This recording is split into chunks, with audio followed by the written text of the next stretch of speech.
ጋር በንቀት መልኩ የምትኖር የሆነች ሴት ናት። እቺ ሴት ሁልጊዜ አንተን አትረዳህም። ሁልጊዜም አንተን ልታዳምጥህ አትፈልግም። ሁልጊዜም ያንተ ሐሳብ የበላይነቱን ልታረጋግጥልህ አትፈልግም። ምክንያቱም እቺ ሴት የበላይነቷን አስቀድማ አስቀምጣለችና ያንተ ንግግር ከሷ በታች ነው። ያንተ ትዕዛዝ ከሷ በታች ነው። ያንተ ህይወት ከሷ በታች ነው። ያንተ ፍቅር ከሷ በታች ነው። ያንተ ደግነትም ከሷ በታች ነው። አንተ በቤትህ ላይ የምታደርጋቸው ነገሮች ሁሉ ከሷ በታች ነው። እሷ ሁልጊዜም ራሷን ከፍ አድርጋ ነው የምትመለከተው። ምናልባት አንተ ማንኛውም ሐቅ ቢኖርህ እንኳን ያንተ ሐቅ ከሷ ሐቅ በታች ስለሆነ ሁልጊዜ የሷ ሐቅ ቅድሚያ ይሰጠዋል። እንዲሁም በደልህም ከሷ በታች ስለሆነ ቅድሚያ የሷን በደል ማዳመጥ ይኖርብሃል። እንዲሁም ያንተ ህይወት ከሷ በታች ስለሆነ የሷን ህይወት ቅድሚያ መስጠት ይኖርብሃል። ማንኛውም ነገር ላይ እሷ ቅድሚያ ይኖራታል። ያን ጊዜ እሷ ራሷን ከፍ አድርጋለች። ወንድ ልጅ ደግሞ ሁልጊዜ ክብሩን ይፈልገዋል።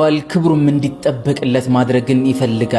ይህ ካልሆነ ደግሞ ፍቅር ምንም ሊሆን ይችላል በወንድ ዘንድ ማለት ነው። ስለዚህ ዘላቂ ያልሆነ ፍቅር ጀምራችኋልና ይህ ነገር ካለ ፈጽሞ እሷ ጋር መኖር እንደሚከብድህ ልነግርህ እፈልጋለሁ። አንቺም እህቴ ምናልባት ያንቺ ኩራትና ለሱ ያለሽ ንቀት ላንቺ ክብር መስሎ ከታየሽ ፈጽሞ ይህ ጉዳይ ክብር እንዳልሆነ ልነግርሽ እፈልጋለሁ። ምክንያቱም የሴት ልጅ ትልቁ ክብሯ ባሏን ማክበሯ ነው፣ ባሏን መጠበቋ ነው፣ ባሏን መንከባከቧ ነው። ይህ ሲሆን ነው ትልቁን ክብሯን አገኘች ተብሎ የሚጠራው ማለት ነው። በባሏ ክብር ውስጥ ነው ክብሯ የሚገለጸው። በባሏ ፍቅር ውስጥ ነው ፍቅሯም ሊገለጽ የሚችለው። ምቾቷም እንደዚሁ ባሏ ሲመቸው ነው ልታገኘው የምትችለው። እሱ እየተቦሳቆለና እየተዋረደ እንዲሁም በሰዎች ፊት እየተናነሰና አንቺ የበላይነትን ይዘሽ ሳለ ክብሬን በዚህ መልኩ አገኛለሁ እንዲሁም ክብሬ የተሻለ ቦታ ደርሷል ብለሽ የምታስቢ ከሆነ የሆነ ሰዓት ላይ ያገረሽበትና ጥሎሽ ይጠፋል። ያን ጊዜ ፈጽሞ እንደማይመለስ ልታውቂ ይገባል። እንዲሁም እንደዚህ አይነት ወንድ ደግሞ ፈጽሞ እንደማታገኝም ልታውቂ ይገባሻል። አልሰማውም እንዳትል